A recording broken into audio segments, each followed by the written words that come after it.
Before we jump into this episode, I want to remind you that while Caitlin and Sophia are dietitians, we're not your dietitians. This means the information shared in the Food Freedom Fertility podcast is intended to entertain, educate, and inform. It is not a substitute for medical care. This information is not intended to diagnose, manage, or treat disease. Always consult with your doctor before making any changes. Welcome to another episode of Food Freedom and Fertility. You have your two expert infertility dietitians here, Caitlin and Sophia. And today we are joined by a very special guest, the CEO, the founder, and researcher now, Michael Vardi, the CEO of Tempdrop. We're so happy to have you back. Michael and his team have been kind enough to sponsor this episode and season of Food Freedom Fertility. So these episodes you're learning so much from are in part compliments to him and the work that he's doing. And I know that many of you listening already have a Tempdrop. And if you haven't, you'll probably be convinced by this end of this episode that you should purchase one. And Sophia and I are huge lovers of this product. It's really the product for wearable I BBT. recommend it pretty much exclusively. The only time I don't, I guess, is if somebody already has another wearable and I'm like, well, I really want to make you buy something new. But I mean, in this episode, I think you might, even if you have another wearable, like a ring or a watch, you may consider still having a Tempdrop anyway. But we'll let Michael explain that to you because he's the one with all the hot data here. But we're so pumped to have you here. This is for all of our listeners who have ever gone to a fertility specialist or a doctor and tried to talk to them about their basal body temperature and got really poo-pooed that this isn't accurate. We can't know. This doesn't matter. Well, now you've got a nice, juicy, peer-reviewed research paper, thanks to Tempdrop, that we are hoping and praying will start to turn the tide in the medical world to see that this is actually a valuable piece of diagnostic information. And when women are tracking this, we can know things about them.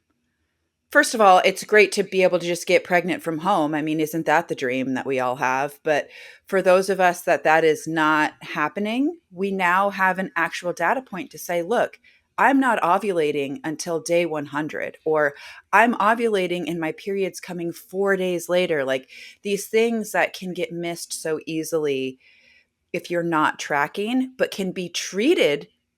I mean, maybe not easily, but can be treated when proper diagnostics happen. That is what this research from Tempdrop is bringing to the market. And so we're pumped to have you here, Michael. Thank you. Glad to be here. Thank you for the opportunity. And of course, for the education and the content that you share with your listeners. Thank you.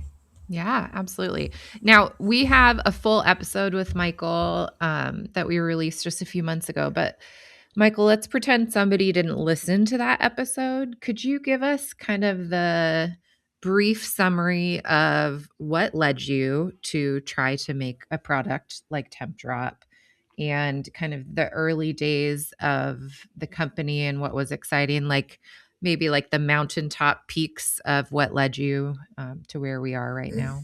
Yeah, very early days. So I come from a relevant background of mechanical engineering and biomedical engineering, and I was always intrigued by the human body. And when my wife and I decided we wanted to have a second child, our firstborn was pretty quick, but then with our second child, it took, I think, something between 6 to 8 months, just about the time for you to get really nervous, thinking something might be wrong. Back in the days, of course, we had no idea about,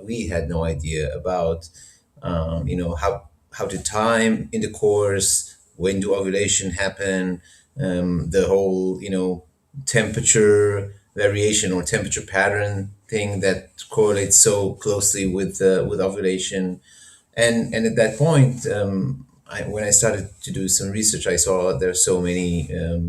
So then I became aware of this amazing phenomenon, and physiological phenomenon. And then when I saw that there are so many fertility apps out there, and I realized that for a fertility app to provide the accurate fertile window, the user needed to wake up every day at the same time. Of course, after enough sleeping hours, wake up every day at the same time, early morning without moving, take a thermometer, put it in the mouth, and then write down the result, and then input that into an app.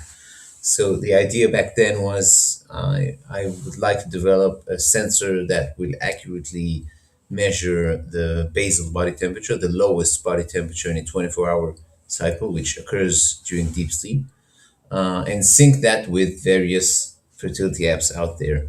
I knew that measuring skin temperature is a challenge, especially if you require such high accuracy to identify, the minute change after ovulation. Yeah, when we're talking about 2 points beyond the decimal, this is a very small change. Yeah, and of course, skin is very much affected by the environment. If the room is cold, if the room is hot, if the blanket falls, if the window is open, everything interferes with the measurement. So the basic idea was to wear the sensor in the armpit, measure the axillary temperature, right when the axillary artery is, and I built the sensor in a way that can identify accurately when the hand is closed for a long period of time, and when the hand moves, because we have a motion sensor in it. It identifies the movement, identifies the interference to the measurement site, and the algorithm filters out those environmental noises or temperature noises in a way. So theoretically, well, not theoretically, but what we do is the sensor collects the data throughout the night at very high frequency, collecting the data. There is no wireless transmission from the sensor. And in the morning, when the user wakes up, doesn't matter when she woke up, doesn't matter even if she woke up during the night, you go to the bathroom or something. Because we have so many data points, the algorithm filters out those noises and identifies the true sleeping temperature. And of course, another algorithm also learns the monthly patterns. So there's a nightly temperature pattern, there's a monthly temperature pattern, and the more data that the sensor has or the algorithm has, the more accurate the results will be per patient. So that was the idea in a nutshell, and I'm happy it's working. And now I'll elaborate a little bit about the study. Yes, it's the first time that we've published study to showcase our accuracy and the benefits of the product.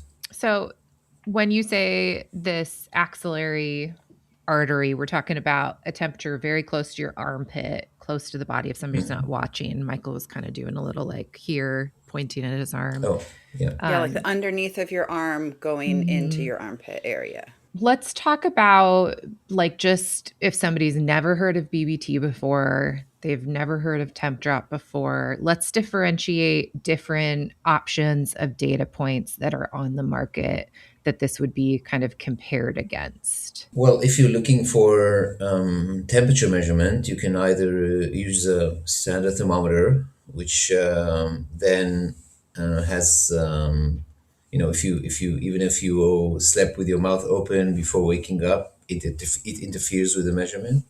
We're talking about a 1 or 2 minute, maybe 3 minute measurement, which has a lot of noise in it when taken daily. And of course the hassle of waking up and doing that Yeah, every day. and just the human element to it of you got up to pee an hour earlier, but then you fell back Exactly. asleep. How are you supposed to know how long ago that was unless you're like looking at the clock, or you just sort of been tossing and turning because I don't know, had spicy chips too late, or all the things that can go into a measurement error. So you have a standard thermometer, a basal body temperature thermometer that might have that has a second decimal so that we can see a bit more kind of precise measurement. And then there's Tempdrop, which you described as kind of like under the arm axillary artery access for that temp. Like what other things, and Soph and I can kind of fill in ones that we know about, but like what other wearables are on the market and where on the body are they measuring temperatures? So you probably heard about the Aura Ring, the Ultra Yep. Human Ring. There are several rings out there Like a that smart measure ring. the smart ring that measure your temperature on the finger. Again, use a lot of algorithms to filter out noises. Don't forget the finger is exposed to the environment more significantly And than the just armpit, so of distal course. from the midline, it's very far away from your heart and your core. Exactly. The general benefit that these all these wearable devices use is the fact that when you track your daily temperature to identify ovulation, you're basically talking about a pattern. So there's a reference, some reference from the most accurate measurement, but let's say the ring is slightly off the measurement. If you wear the ring every day, same place, then theoretically you would get a daily measurement that represent that night. The problem is indeed, and of course, another thing that we found in the study, the accuracy that they published in one of their studies, Aura, for example, is 87.9% accurate in validating ovulation. So this is the also they by the way the rings have I think seven temperature sensors around the ring itself and does all sorts of calculations and algorithm fixes to eventually get the true sleeping temperature. So this is another option. I want to point out that again for these wearables, the ring and also the wrist, which I'll mention in a minute, you have to charge them, which again I think is a huge hassle, especially if you're talking about something that you want to go with you wherever you go. You have to take the charging cable. You have to remember to charge them every couple of days. So that's, I think, another huge benefit of Tempdrop, making it more appropriate for those who wish to conceive and want accuracy in their daily tracking. So this is the ring. There's also a wristband. So there's the Apple Watch, for example, that can also provide you the temperature from version 8 and above, I think. Apple Watch 8 and above has dual temperature sensors and motion. I can only tell you from comparisons that we saw, you can even search on Reddit between Tempdrop and Apple Watch. It seems completely different in the way that the temp drop charts are much more stable and clear, so you can clearly understand what you're seeing. Same goes for the wrist band. So we compared our study. In our study, we did it in a similar manner to what Ava did. Ava is a fertility Yeah, tracking wearable. we've talked about them a few times on this podcast too, but yeah, for people that didn't maybe haven't heard that It's episode. also a bracelet, and Yeah, um, it's also something that needs to be charged and different than some of the others. Well, I guess Apple and Aura also provide this, but it also gives other information like heart rate variability, et yeah, cetera. But in yeah, Sophia's, in my experience, or I guess maybe I should just speak for myself, interpreting and looking at a lot of charts with people, Ava's not only was the information oftentimes different, it was very hard to interpret the graph on the Ava bracelet, like the Hmm. shifts up in temperature. While you may see a shift up in temperature, it wasn't like a great obvious cover line of all the temperatures before and an obvious shift Totally up. agree. Um, And I and think too much investment in prediction is I felt from the Ava bracelet as well. It's always trying to Mhm. tell you when something is going to happen and doesn't seem as backloaded on this did happen, which is the Mhm. whole which is what Shebang. basal body temperature even Yeah. is. Yeah. Yeah, and like what you're saying, I mean, the user experience at first, I will admit, Michael, I thought having the replaceable battery was sort of Annoying. crappy. I was like, I don't want to have to buy a battery. But now that I'm maybe a little older and a little more experienced, you see the obsolescence that comes in rechargeable batteries that are enclosed in devices that are unrepairable. What is the first thing to go on Yes. every Yeah. freaking Your device you car, have? your It's computer, your it's the car, battery. your phone, your computer, your freaking AirPods, your everything. It's the battery. And these things are made, glued in a way that you cannot repair or replace this battery without absolutely destroying the device. Well, you And the haven't even second gotten thing, to Ovusense yet, where like you just replace the device. yeah, you have $300 to, more of an Yeah, investment. obvious that's what all of these are. Like, and the second point of that is the band. Like the Ava bracelet, I used it for years. The band would fall apart, rendering the device unusable. Something so silly as like the clasp stops clasping, it's now unusable. Whereas Tempdrop's design, you can use the band that comes with the Tempdrop, sure. You can buy another one. You can buy 5 of them and have them in every room of your house. You can, the band itself is just some cloth. It's not really anything to write home about. It's not like the heart and soul of the device. Like, we need to have this be. What I'm basically saying is, like, these other devices, they make it seem like the band is like some special material that like keeps this device working, when it isn't. It's the sensor inside the band that's the issue. Tempdrop just deconstructs that and says, yeah, it's the sensor. Put it in your bra. I don't care. Get a beautiful glittery band on Etsy. People make these.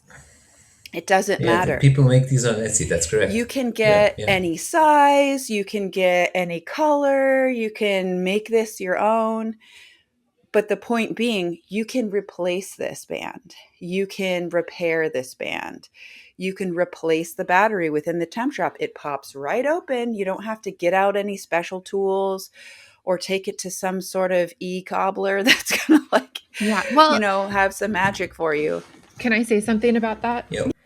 Sophia and I are so proud to be sponsored by Tempdrop. Tempdrop is a fertility sensor that you wear on your arm while you sleep, and it has a companion app on your smartphone that you can sync those temperatures with each day.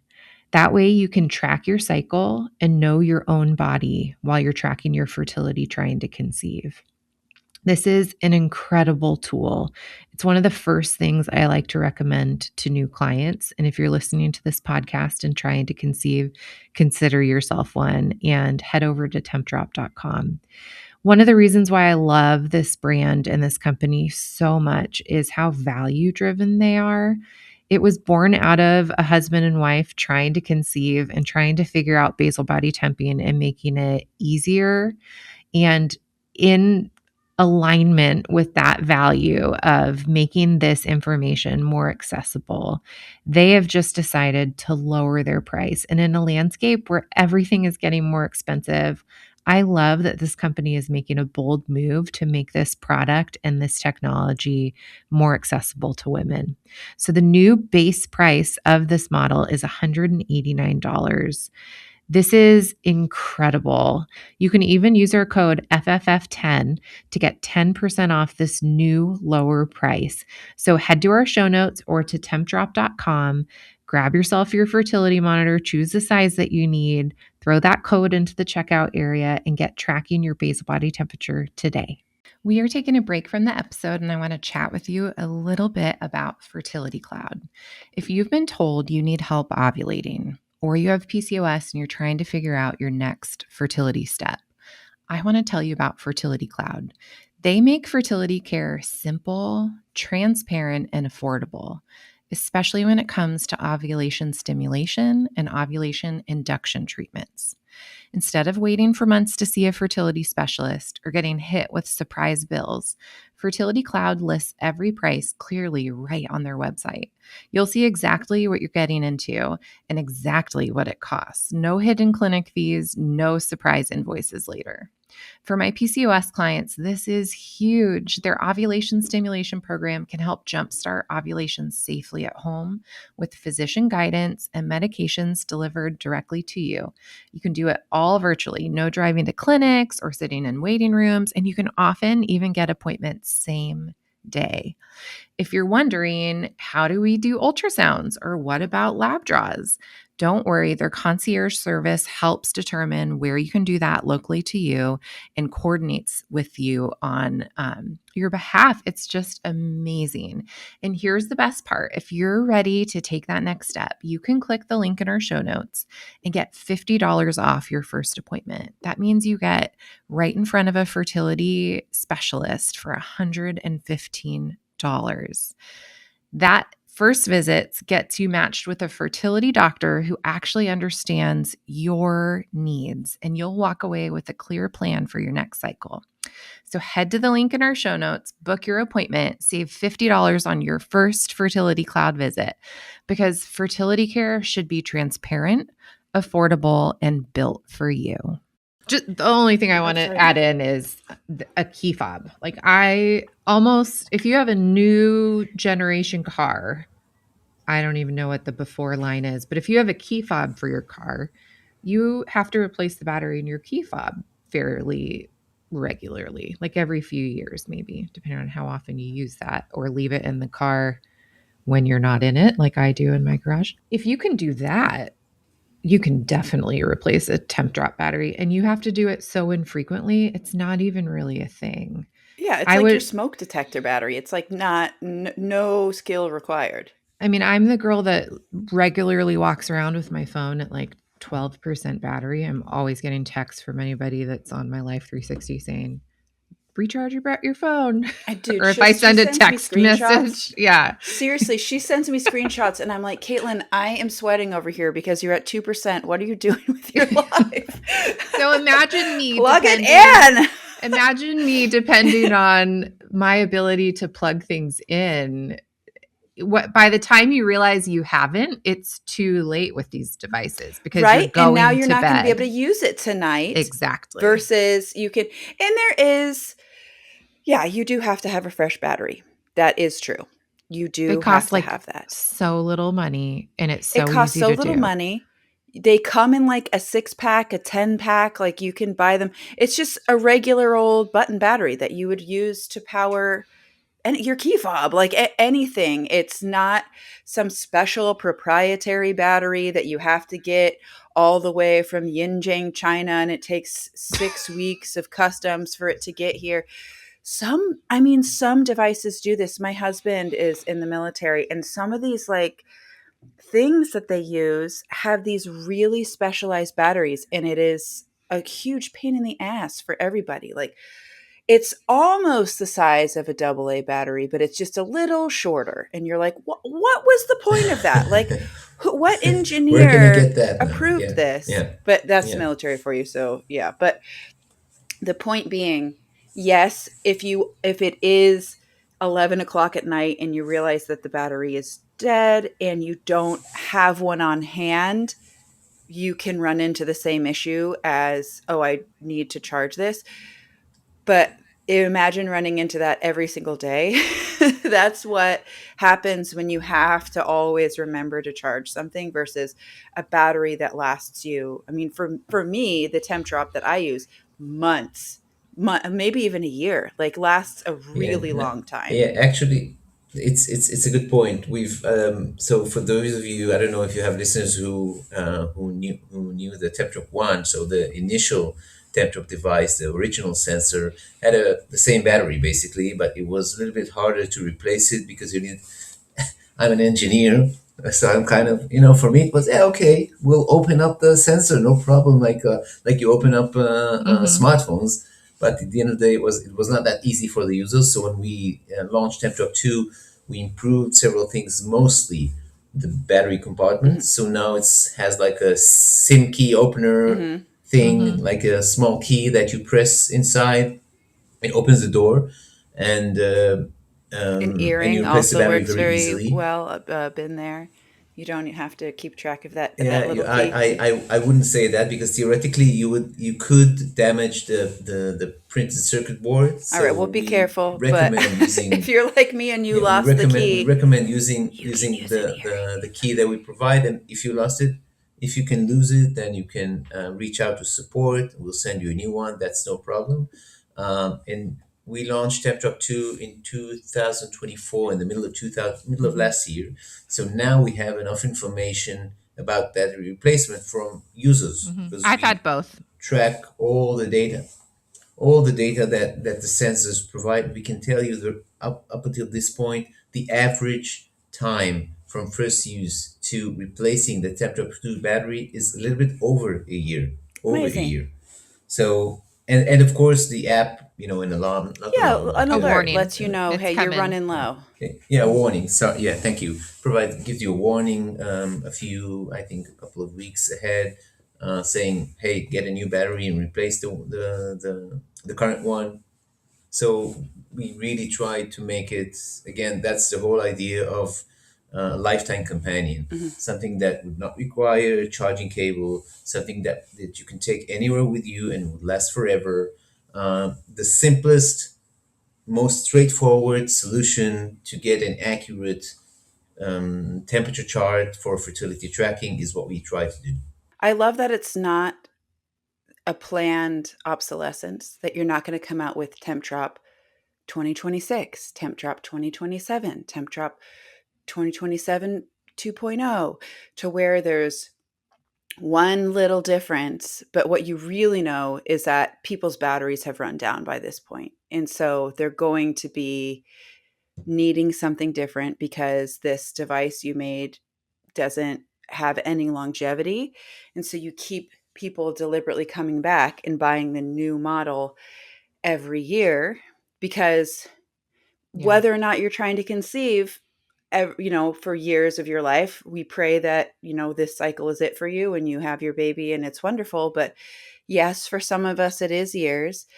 And for some of us, we're having multiple children and we're going from trying to conceive to trying to understand postpartum things to now trying to conceive again. And that this can stay with you through the life of your family, through the life of your fertility, all the way to now.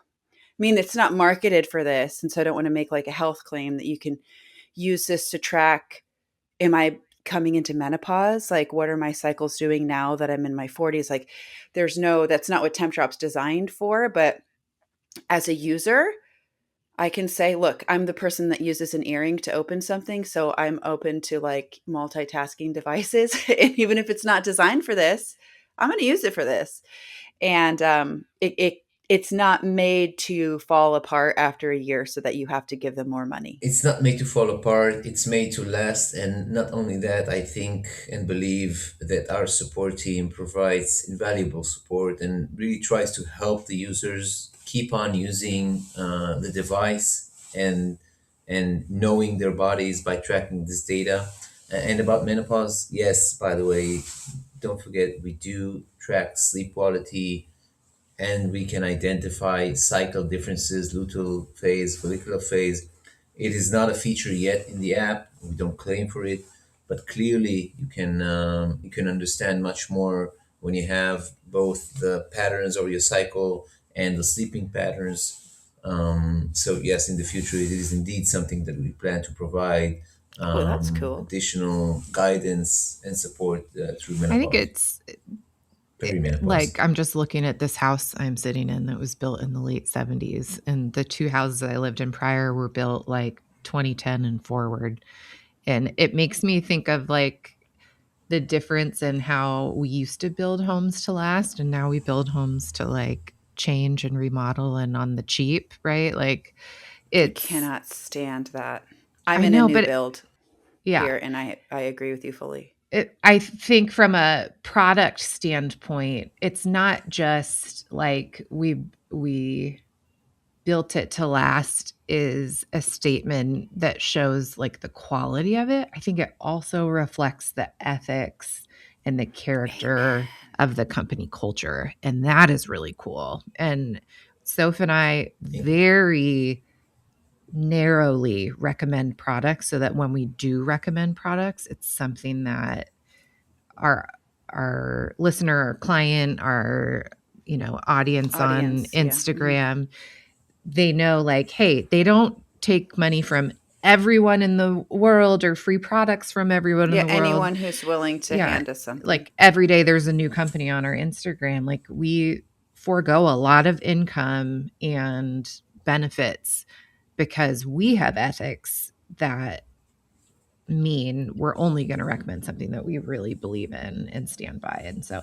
I feel like that is a unique thing about your company that is unfortunately too unique in this day and time with products and inventions. Thank you. I appreciate that. It goes also with the fact that I remember when I started, people told me, hey, why don't you put a heart rate sensor inside? And why don't you measure also, um, um, you know, um, the physical activities?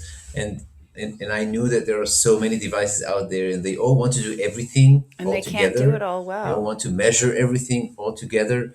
But if you only focus on one thing and you do it properly and you do it right and you try to give the users the easiest way to take the product with them, and really make it their lifetime companion, and focus on doing only one thing very good, this is what we still try to do. And this is why when you have a problem with your product, even 3 years after you bought it, reach out to support. We'll do our best to help you out, because we care about, life's story is drawn in those patterns. That's how I see it. Beautiful description of it. So keep on tracking the data, managing your symptoms, and then you'll just understand what's going on, and you'll be able to make conscious decisions and understand if you have an issue or not.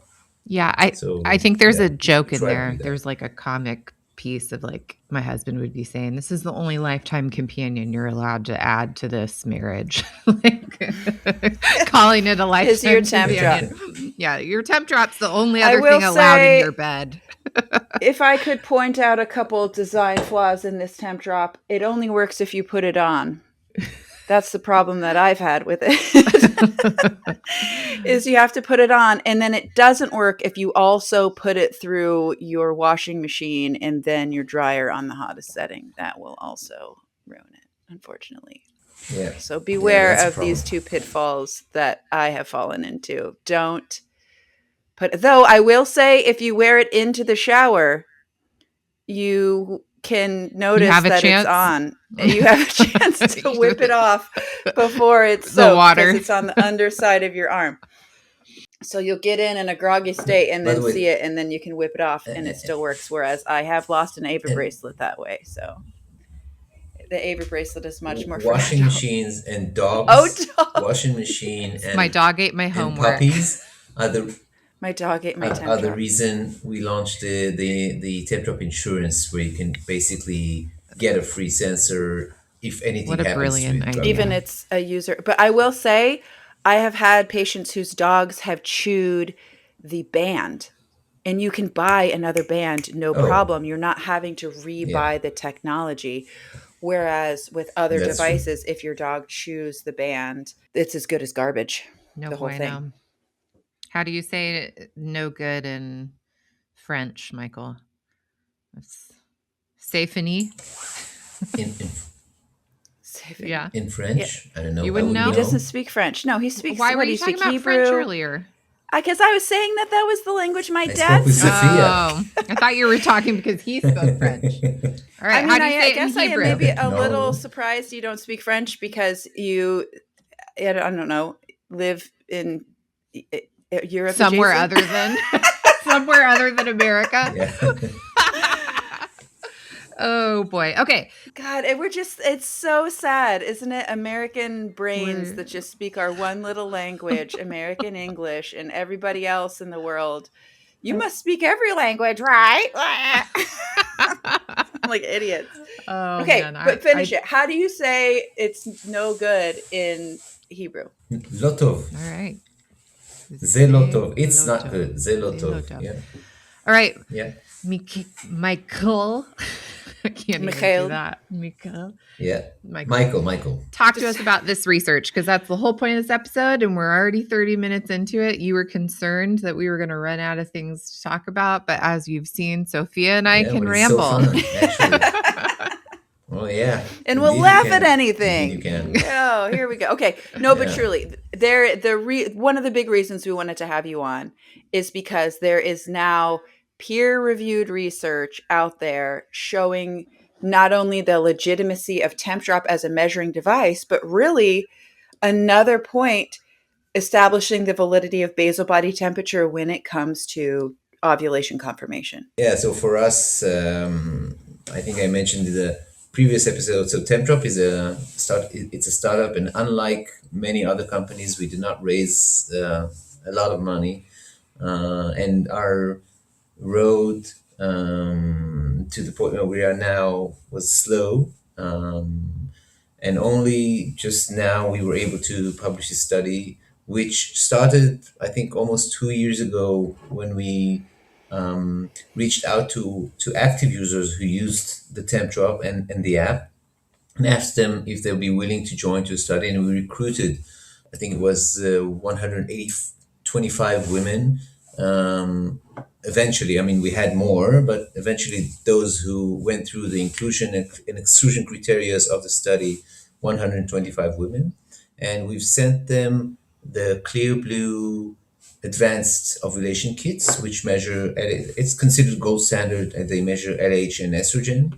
And we asked them to document using the Clear Blue sticks their ovulation in the app. And then at the end of the study, based only on the Tempdrop results, we analyzed when they have ovulated, which was the first time, as I said, that we were able to see how accurate are we. And I'm happy to say that the results are very good. And we even did that. We compared our results with other devices that we mentioned earlier, with the Aura device. So it was not part of the study, but the analysis of identifying in ovulation was done in the same way as they have done, both Ava and Aura. And we show a clear superior performance with Tempdrop. So what should we just mention the figures? I mean, so the accuracy that we were able to show in identifying the fertile window is 98.6. And ovulation detection is 93.3. And when I mention Aura, their studies mention 87.9%, and Ava is 82%. Ooh. So you clearly hear and read a lot of marketing messages from those companies, and you forget that you really need to go to the papers that they published and read the results of the paper that they published to know how accurate are they. And in many cases, the marketing statements, sound so promising, but at the end of the day, if you go and look at the numbers, you understand, what's the difference with, for example, ultrasound measurement, which is really the true medical gold gold standard. Why don't we let's the take a true break gold standard. and let Sophia and I, as kind of like the practitioner that tries to break this down for the lay audience, interpret what you just said, kind of our reflection, and make sure we also understand it well. We're going to take a break from this episode to hear about one of our sponsors. You've probably heard me say this before, but preparing your body for pregnancy is not just about you. It's about both of you. Fertility is truly a team effort, and that's why I love the Fullwell Fertility Trio for Two. Fullwell was founded by a fellow registered dietitian and fertility expert, Ayla Barmer, and this bundle was designed to support both partners in the months leading up to conception. It combines their top-rated prenatal vitamin, omega-3 fish oil, and a fertility booster supplement that covers things like CoQ10, N-acetylcysteine, alpha-lipoic acid, and organic ashwagandha root extract. The nutrients here support overall egg quality, sperm health, fertility, and even your stress resilience. If your partner's semen analysis looks normal, Or if it's suboptimal and we need to improve things, nutrition plays a key role for things like sperm motility, count, and DNA quality. For women, these same nutrients help with ovulation, egg development, and healthy hormone balance, not to mention mitochondrial support, which is a huge piece of how your gametes mature and get ready to be that queen egg or that king sperm that make it to combining to form an embryo. These things are foundational for a strong, healthy pregnancy. I personally love that Fullwell's formulas are third-party tested, they're evidence-based, and made with doses that actually match what the research shows we need. No fluff, no underdosing. So if you're planning to start trying this winter or sometime in 2026, or you've been trying to conceive for a while, it's time to think about starting to nourish your bodies for what's ahead, or take a step up from your current protocol to one that is high quality. Head to fullwellfertility.com and use the code FFF20 for 20% off your order. That's FFF20 at checkout. I'll drop the link in the show notes for this specific fertility trio bundle and for Fullwell, along with this code FFF20. Give yourself and your future family the best foundation with Fullwell's fertility trio for two. Sophia here with a little question for you. Anyone who knows me knows that I think Valentine's Day is honestly sort of like a forced, awkward holiday where you're like told to be romantic. Does it really feel good when someone is like told to do it? Anyway, here's the question though. Here's the question. How are you showing yourself a little extra love around Valentine's Day? That's my question for you. And an answer that I have for you today is with Cozy Earth. Because this Valentine's Day season, they're offering a buy one, get one pajama deal that you will not see any other time of year. And ladies, let me tell you, whether you are trying to conceive and you want something that makes you feel a little more comfortable and beautiful in the bedroom, whether you did conceive and you want something that's like soft and cozy to carry you through that first trimester when you're laying around, or whether you already had your baby and you're spending day after day breastfeeding and sitting in your house and you want something that isn't your husband's old work t-shirt with the hole in it, I cannot recommend Cozy Earth more highly.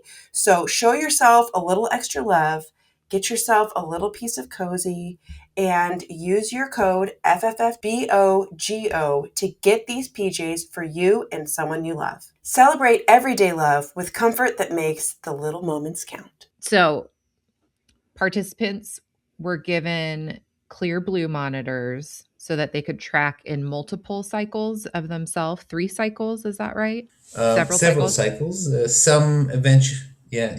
It was at least 2 cycles per participant. They were using the clear blue sensor to track both their estrogen levels or a urine metabolite of that and their LH levels. And then that was compared against the temperatures in real time that the study participants were collecting with their Tempdrop. Well, not the temperatures, but the Tempdrop result as when ovulation has occurred. Not the complete chart, but when Tempdrop said, based on this cycle, we think you ovulated this day. Based on the chart. So what Tempdrop eventually does is it records very accurately your nightly sleeping temperature, and then at the end of the cycle, there's a pattern, there's a chart. If you know symptothermal methods, fertility awareness method, you would know how to interpret those charts.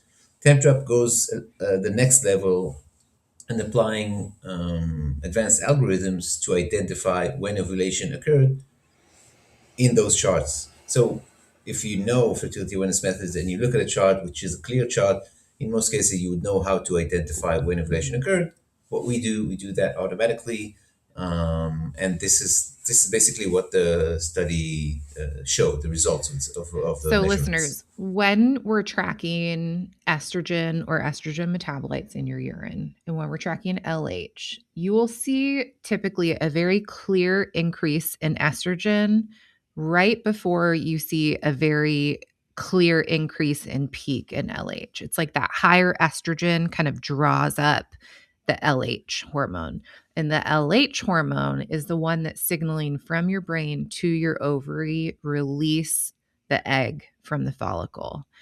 That egg release triggers that follicle that kind of remains the house that's in the ovary where the egg has been maturing, turns into a hormone producing structure where it starts making progesterone. The progesterone signals your body to increase its core basal temperature. That temperature increase is what we're looking for when we wear the Tempdrop. So when Michael said we looked at clear blue, we're using estrogen, we're looking for that peak. Then we're looking for the LH to peak right behind it, and using that as kind of the silver, almost gold standard, but a very inexpensive, not invasive way to validate when ovulation likely happened. Getting an ultrasound to see did ovulation happen would come after seeing, like, we're tracking the follicle sizes get bigger. These are called serial ultrasounds, where you go over time. And to have like the true gold standard would be to see an ultrasound after you've ovulated, leave behind a corpus luteum, so that we also make sure you don't have something called an unruptured follicle. Okay, so that type of study costs a lot of money, requires a lot of invasive vaginal ultrasounds, and we can get commensurate, like a nearly as accurate, very valid way to see when you ovulated based on the clear blue, right, Michael? So I would call it very accurate in women that weren't excluded. I'm sure you had exclusionary, data points for these women. And so if you're listening to this and you've heard Caitlin and I be like, ovulation strips are not accurate, you shouldn't use them, you should use basal body temperature. Yes, for women with certain metabolic, gynecological issues, this can be the case.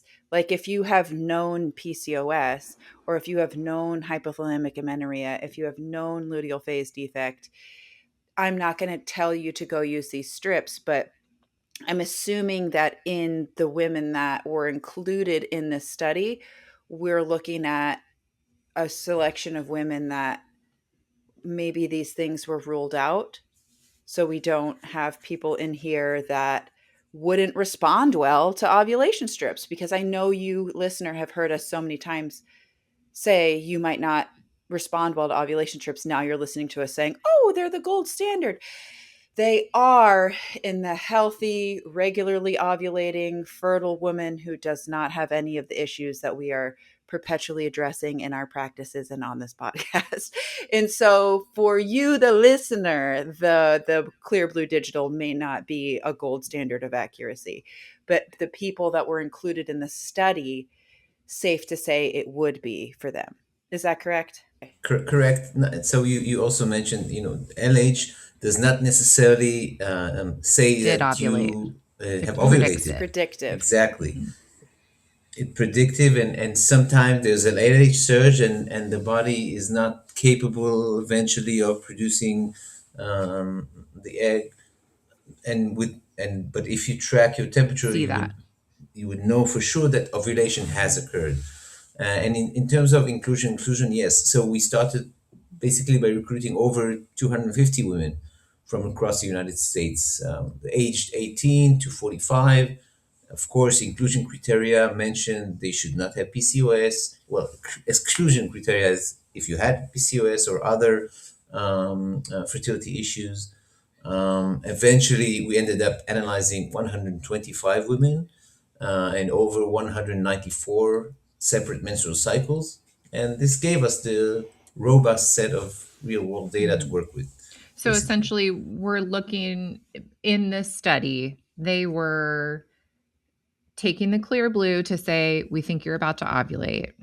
The temperature is combined with that to show how, and I would recommend for you, if you are using these predictive measures, we need to confirm ovulation happened for a number of Definitely. reasons. If you're trying to conceive, once we know ovulation happened, we don't need to keep just focusing so hard on intercourse, but also it informs when we're looking for your period or taking a pregnancy test, etc.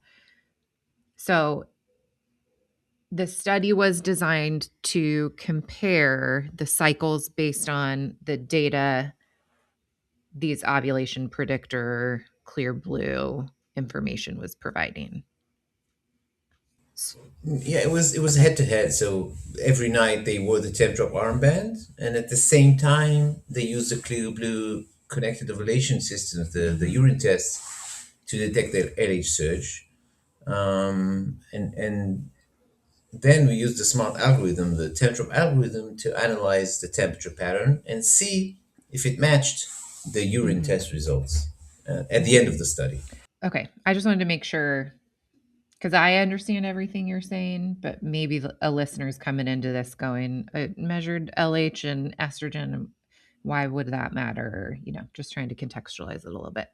So we've kind of chatted a little bit about the statistics of specificity and compared it against what other wearables have stated in the research that was done on them, the levels that they reported. But in like a statement of why would this matter to me, a consumer looking at these different options and kind of trying to figure out which one I want to purchase, hearing 93 versus 87 or 98 versus these other numbers, I think that drives home the point that of what you said earlier, like we want to be at the best at the one thing that we do, and we want to make it the easiest customer journey and all that. But like from the perspective of somebody listening to this and going, well, what's really the difference between being 87% accurate and 93% accurate with the information that I'm looking at? Like I would care about those 6 points if I was looking at my blood sugar. Should I care about it when I'm looking at my BBT? Can you help contextualize that for us a little bit? You're perfectly right. I think that it's not the number, it's the overall solution. So, beyond just predicting ovulation for pregnancy or identifying ovulation, the device, the Tempdrop, provides a clear view of the luteal phase. And this is something that you would want accurate, you would want it to be clear, because it's crucial for women with conditions like PCOS or those struggling to conceive. Luteal phase defect, endometriosis. Yeah. And it helps doctors evaluate if the phase is healthy enough to support a pregnancy. This is the whole reason, maybe not the whole reason, but a big reason why I recommend Tempdrop. With PCOS, a big question is, are you ovulating? And how long is it taking to happen? On the other side of it is a piece that gets so missed, because let's say it takes you 40 days to ovulate with PCOS. A doctor would just say, oh, you have a 47-day cycle. They wouldn't see that, well, it's taking me 40 days to ovulate and then only 7 of them are in the luteal phase. This is a problem in addition to infrequent ovulation. Or the other side of things, my whole practice is based off of like luteal phase defect, insufficient progesterone, uterus issues. Like maybe you're starting to bleed only a few days after you ovulated. Maybe your real period doesn't start until 8 days after ovulation. But we're just seeing that if we're simply tracking how many days am I going from one bleed to the next bleed, and your doctor says, well, it's 27 days, like this is a fine cycle. It isn't if you're not ovulating until day 20. It isn't if you're starting to spot on day 22. It isn't if your luteal phase is too short, if your temperatures are, well, Tempdrop maybe wouldn't be the best for this because you're measuring skin temperature, which is going to be lower than core temperature. But if your temperatures are too low, like there's things that can be happening within that that are sending very clear messages about your health and fertility and how to treat you that would be completely missed if we did it, if we were just looking at how long is your cycle. And then they say, okay, you have a 27-day cycle. You're ovulating then on day 13. This is normal, but it isn't when the ovulation isn't coming till much later in the cycle, or the luteal phase is too short, or both. And this is what Tempdrop can help pinpoint, and not just the one cycle you scrape together enough cash to actually go get a transvaginal ultrasound. Cycle after cycle after cycle, we can look at these patterns, because every woman is going to have a weird cycle where you didn't ovulate, or and then maybe you sort of did, but then your period came 2 days later, and like, what the heck was that? Like, you're a woman, not a machine. Like, this is, I wouldn't say it's normal to have that happen, but I would say once every other year, once a year, a weird cycle like that because you've been sick or traveling or whatever, no need to rush to the doctor because of that. But if we're seeing multiple cycles worth of data and a consistent issue, now you're not just marching into your doctor's office and saying, I want to have a baby. And they say, okay, take a prenatal vitamin, goodbye. Like, you're going in with, here is what I'm seeing. These are my measurements. This is the concerns that I have. What do we do next? Instead of just this broad statement, my cycles are 27 days. I want to have a baby. And they're like, good for you. Come back in a year for some Clomid if you're not pregnant yet. Don't forget to grab an IVF pamphlet on your way out. This is I think really the amazing thing about charting, about really understanding the cycle and not just focusing on ovulation. Ovulation is just it's the kickoff of a marathon. You still have the luteal phase that has so many things that can tell you about hormonal imbalances, about PCOS, PMS. So all these things again, and one of the outcomes of the study, or one of the statements of the study, was that the Tempdrop charts provided a very clear luteal phase, when it is clear, very clear luteal phase pattern chart, which then allows you to understand if something is wrong. So it's not really just the ovulation and how accurate Tempdrop is with validating and identifying ovulation. It's the charts. It's the reading of. I like, at the early days, I like to refer to it as the signature of life, a female, a woman's signature of life, because it's like a signature. It's a time series. It only moves forward, and then it gives you like monthly signatures each month. And if you only know how to interpret them and understand them, it's really, this is, I think, for those who are having difficulties getting pregnant, understand your body, understand what's going on inside your body, understand your cycle, and don't just, as you said, go to the doctor, send you home, come back in 6 months if you still don't have a baby.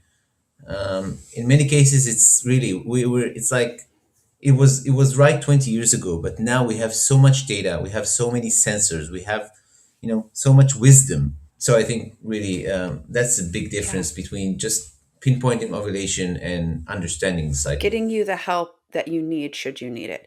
We would love for everybody to just be able to use this Tempdrop, find out when they're ovulating, have sex on the right day, have your healthy baby, and prance off with a smile. That's everyone's goal.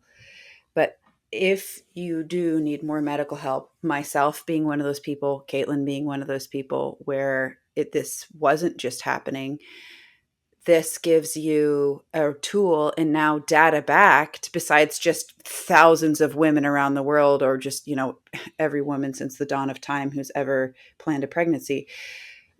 You now have something to where you can see, okay, this device actually is accurate and worth my while, which is so valuable because there's 1,000 things out there. And part of the difficulty in trying to conceive is like, this supplement, this device, this magnetic energy pad, this wobble board, this red light mask, like 1,000 products, overwhelmed with what can actually work. Now, here is a piece of data that shows you this works. You can buy this and you can throw the rest away. No need to continue hunting for the best device for you. Here it is, the end.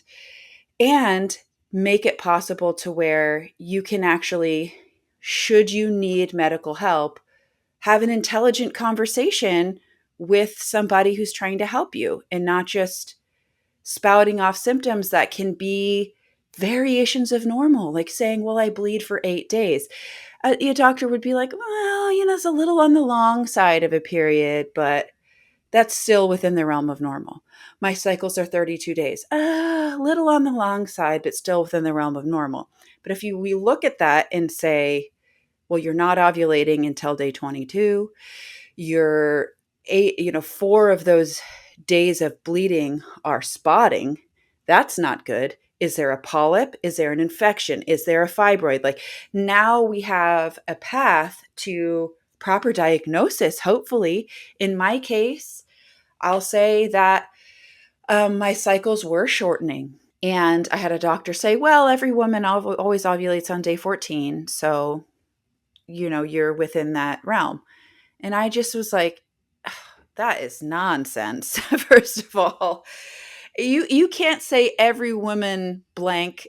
There's no, you can't fill that blank with any fact on the planet and have it You've be accurate. literally, like, if you say that sentence to me, you have completely lost every sense of trust I have in you about anything else. Like, Truly. I mean, in the medical sense, you could say something like, right, well, every woman wants to be valued. Like, okay, well, every human wants to be valued. Like, this is a part of being friggin' a sentient being. right.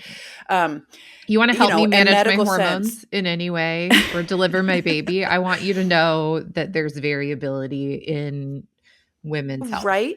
Yeah. But so I knew that lady was a bing bong, so I had to go find someone else. But going in there with this and saying, okay, but here's what's happening is I'm spotting around ovulation. And if you weren't tracking ovulation, you wouldn't know that that's when the spotting's happening. You wouldn't know I am actually spotting for 4 days before I actually start my period. All of this data led the good doctor I ended up working with to say, let's do some imaging. Imaging found fibroids, polyps, had the polyps removed, took that tissue that was removed to the lab and showed there's an infection in here.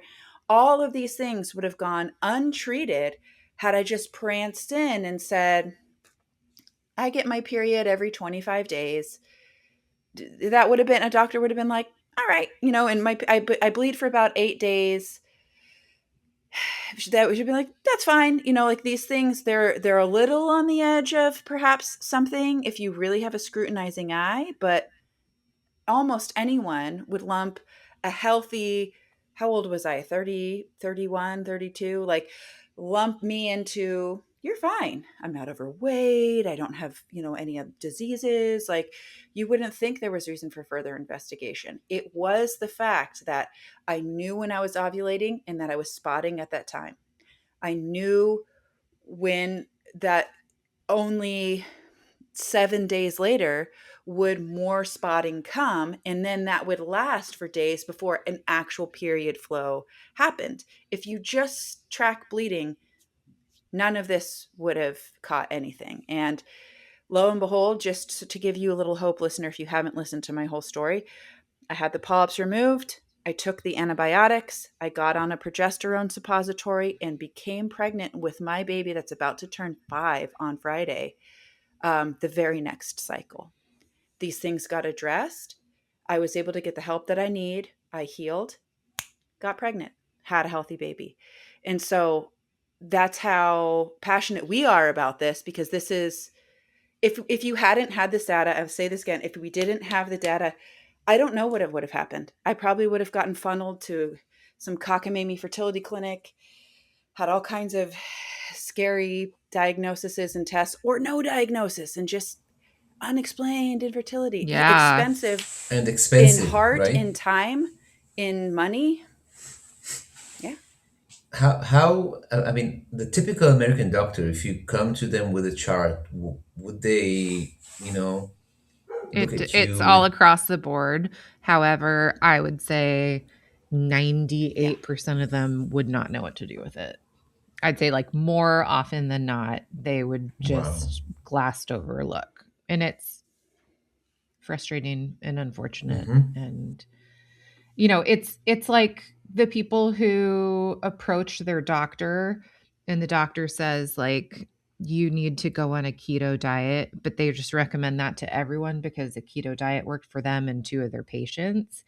But they had like a 2-hour nutrition seminar in all of medical school about it's just not their expertise. You would hope an obstetrician, a gynecologist, a reproductive endocrinologist, a normal endocrinologist would have some familiarity with this, but it would literally take them seeking additional training or their own education to know this because I mean, I've asked an obstetrician that has PCOS personally this question.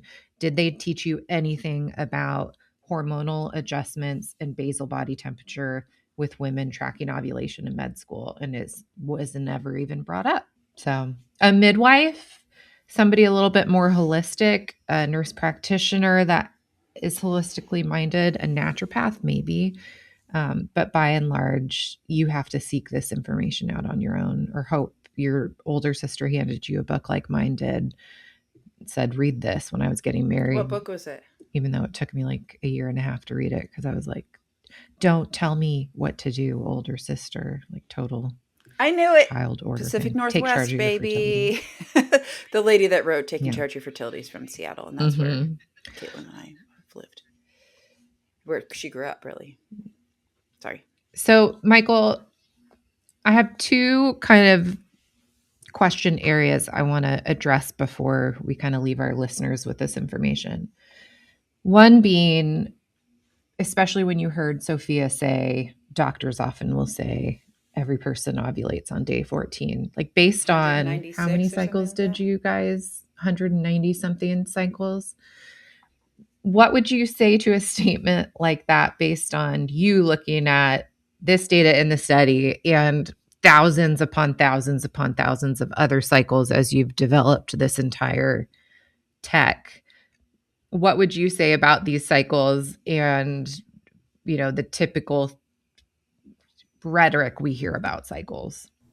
Well, first of all, it amazes me that still in these days, doctors, as you said, 98% would look at you and say, "What do you want from me? I don't want to take a look at this chart because I trust the medical books and I don't trust this."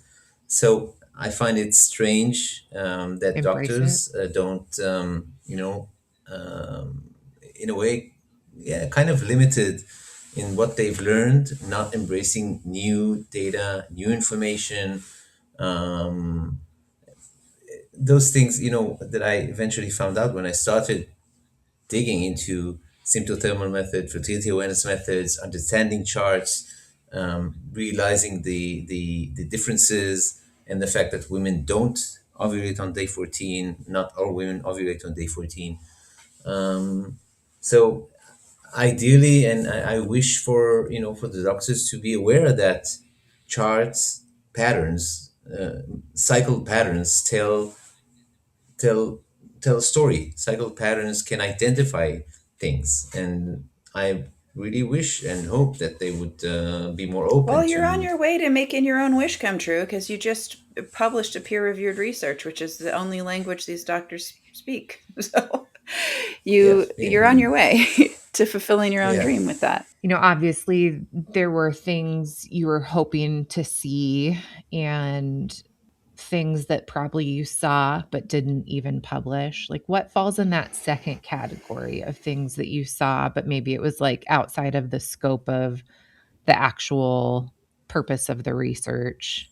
The things that we see constantly in our dashboards that run through the data of all the active users, and so we can see what's the typical length of a cycle, or what is typical sleeping hours of our users, or what is a typical, how many days do women menstruate? Again, not women, but most of our users, it's all statistics. So we can see all of these things, or how often do our users sync their devices in a week, and so we can see all these things. But when you go to a clinical study and you publish a paper, everything has to be very accurate and predefined, I might say. So we did not discover anything new. We were just very happy with the results and the accuracy of the device.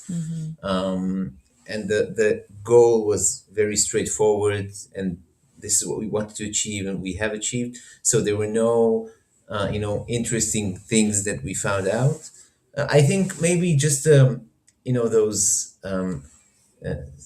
statistic terminology, that each one represents something different, and could insinuate or explain about the system, like what is specificity, what is That what was is going to be my next the follow-up positive. question.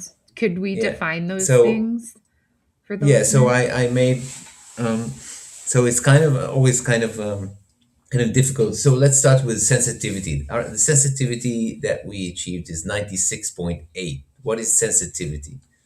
Sensitivity basically means it's the it measures how good the device is at finding the fertile window when it's actually happening. So it's kind of the don't miss it score. It means that if you were truly in your fertile window, the device successfully caught it 96.8% of the time. So almost never let a fertile day slip by unnoticed. So if you are trying to get pregnant, it's a good, it's a good figure to trust. This is And this is sensitivity. something that it tells you in real time or after the cycle has been it, complete. it doesn't tell. It's basically just the statistical elements of the results. It's not something that you see in the app. It's just how good we were, or how good Tempdrop was in identifying ovulation, and also in identifying, and this is something I'll come into in a minute, when you're not fertile. This Okay. is also another thing that we can tell. Okay. The second term is specificity, which is 99.1% accurate. What does it mean? Basically, it's just as important. It's the false alarm filter. A score of 99% means that when you were not fertile, the device correctly said so. Again, quite important if you want to conceive, and you want to know exactly if you've had intercourse at the right time. So again, this is the second element. The accuracy, of course, it's the basically the overall grade. It's a combination of two of those terms that I mentioned. The combination of the specificity and sensitivity is accuracy, Okay. 98.6%. And the last one, I think there's also the positive and negative predictive values. Positive predictive value, 97, so 96.8 says, yes, you are fertile. 96.8% says it is true. And the negative predictive value, 99.1, says you are safe. There is a 99% chance that you are safe, that you're not fertile. So it's basically, again, statistical terms, terminology, all relating to the accuracy of the product. Which is, and then there's one other that you mentioned with that 93.3 number, which The ovulation, of course, ovulation detection, yes, 93.3%. It is important to point out that, like Aura, like Ava, the results of the study are retrospective, meaning that after the cycle has ended, it's not predictive. After the cycle has ended, we analyze the Tempdrop, analyzed the charts, decided when ovulation occurred, and then we cross-reference that to the clear blue result. So this is what it means. It's And- also important to point out. And so for like somebody using this device, if you are tracking the days that you have intercourse and you're using this temperature device, daily at night and then syncing it with your phone, you could be at day 10 or day 12 of your luteal phase and look back and go, okay, I see the hearts close to where that temperature shift happened. At the end of the cycle, when Tempdrop evaluates it, it'll say, we're 93.3% sure you ovulated on this day. And you can look back at your charting and say, okay, well, we had a good chance of getting pregnant that cycle and we didn't, or we didn't have sex within the fertile window and around ovulation. And so that makes sense. And that's helpful, especially if you have schedules where maybe you're working night shift or your husband travels or he's in the military or, Dude, amen. and you're going into the doctor and they're saying, have you been trying for a year? You could say, yeah, actually we've been trying for 16 months. And I know at least 14 of those months we had sex within our fertile window. Like this data makes it really easy to take actionable next steps. If you're not conceiving, and it can help, I think, shorten the window of time to conception because of kind of the education and the tools it provides you, not just in what it is, but in kind of the robustness of the app and the community and your blog and all the other things that your company provides kind of ancillary to the device itself. Yeah, so indeed, it can be a problem of of the male, maybe sperm issues, and as you said, you also see the luteal phase, and if the luteal phase seems a little bit off, then you have another cue, another hint, and other things that you can look into and analyze and understand, and not just be okay. Ovulation with an LH kit, ovulation occurred. Sorry, I will ovulate tomorrow probably, and maybe I'm having sex at the right time. No, at the end of the cycle, you would know exactly when you ovulated, 93.3% accurate, yes, and you would be able to also see the luteal phase if it is, as it should be, or if it hints for some hormonal problem. Mm-hmm. So cool. I'm so happy to be partnered with you. So thankful for your product. Thank you. Thank you for your time today. This has been really cool. Hey, friends, we're taking a break from our episode to talk about one of our sponsors. And this sponsor is the PCOS app. Did you know that I made an app all about PCOS? Well, I did, and you can find so many resources in it. We have slowly moved all the resources from my PCOS Hormone Academy course over into the PCOS app, and that talks about all things PCOS topically. Like if you have acne, you can go look at the skin and acne modules and see what does Western medicine offer? Why does this impact PCOS? What can we do about it? What are natural remedies? What are nutritional remedies?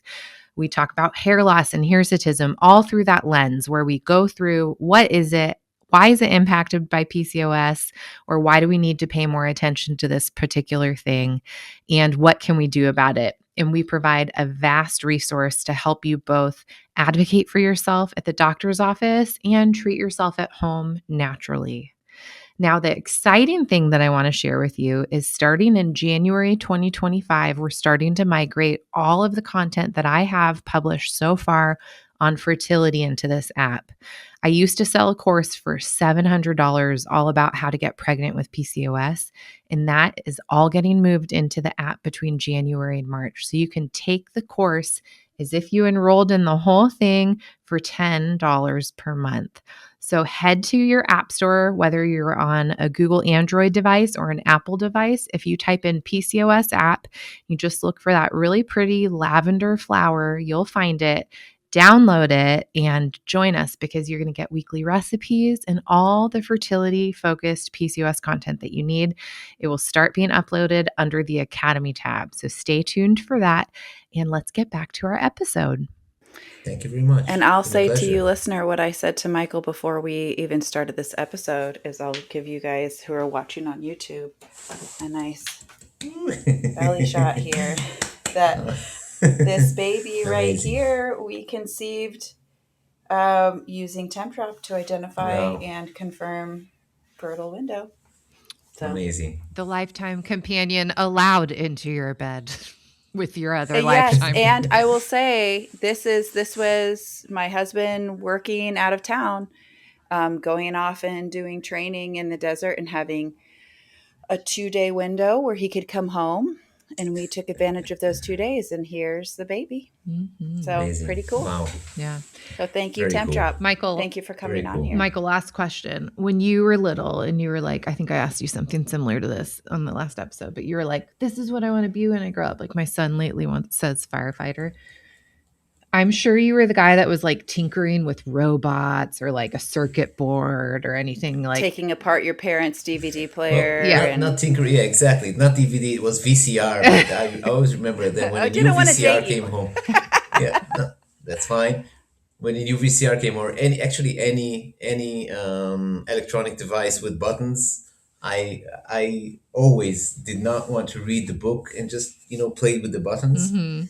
And yes, and I kept seeing it's quite old, Inspector Gadget. I don't know if you Mhm. know Oh this. yeah. I know Inspector And Gadget. Dun-dun-dun-dun.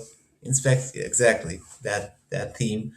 So yeah, I did always like gadgets and things that do stuff, and But did you and expect I was that you would always make a device that would help women circle in so specifically and precisely on you, when you, they ovulate? And like, did you have a dream no. of being the engineer that would help make something that The people would have dream babies of being the from? guy that everybody's showing you pictures of their pregnant belly.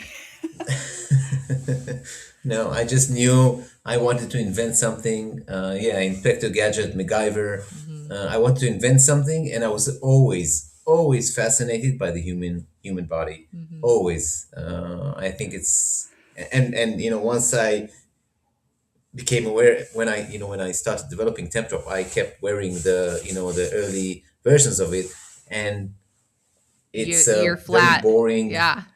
noisy, You're not flat ovulating, line. Michael? That's not very No, progressive of you. no, but then when you look at a woman's chart, it is really, I mean, it is amazing. So this is why I call it the signature of life. It's like each one has I love her that. own You signature. gotta Each put one that has on her own something. signature, and eventually it tells you about life, right? It tells you when to have new life, when to Yeah. conceive new life. Mhm. It tells you if there are any issues that could affect your life, unlike a male's BBT, which is Just nothing boring. really. Yeah. Yep, flat.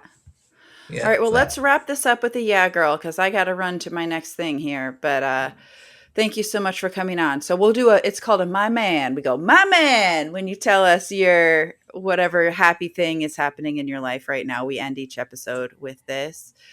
So, okay, my yeah, girl. I have 2 ladies in my life who I love dearly who have both just revealed to me that they have got babies on board and they are due the exact same day as each other. What? How wild is that? Oh my gosh. I can't wait I to know. stop And they're friends recording with each and other find too. out We're who all these in the people are. same sort of like mom group here. I know. And one of them, this is so funny. She and I go to the same gym. The morning I found out I was pregnant with this baby, I woke up early before the rest of the house to go to my morning workout, use my first morning urine to take a test, get a positive test. But it's like, early in the morning. And so I'm like, well, I don't want to go wake up my husband just to tell him this. I'll still be pregnant in an hour when I get home from this workout. So I'm going to go get my workout in. So nobody knows that I'm pregnant at all. And I go in and my friend Amy just looks at me. She goes, "Did you take a test this morning? What did it say?" Like first thing. And I was like, well, I couldn't lie. So I told her, like, I just got a positive test like 5 minutes ago. And she was so excited. And then a couple days ago, I walk into the gym and she looks at me and she's like, I just have to tell you because this was you told me immediately, like that I was the first person on the planet to know that you were pregnant. She's like, I just got a positive test too. So really exciting. And then yesterday, my neighbor, who were all friends with each other, she told me she's due on the exact same day. And so Can we exciting, release yeah, this girl over here. episode? Are their pregnancies public? enough to release this episode? They are public. Okay. This is a fourth kid for each of them, and all right. so Just making they're sure. Not yeah, Good definitely. one. They're That's not. a good one. Yeah, and I'm not. Yeah, they're happy to share with the world and have everybody praying for them. And yay, Yes. girl, how fun! Baby's Yeah, for your very baby to happy. play with. I'm gonna do a yeah, girl in celebration of my sweet, almost niece, my basically brother Corey and his family weren't going to be here for Thanksgiving after they planned to be, and they are flying in 3 days. We're getting like a Thanksgiving 2.0 redo or pre-Christmas. Finley is a cancer survivor and just a pediatric patient. She's just the best. And the last time I saw her was about 2 years ago, right before she found out she had cancer.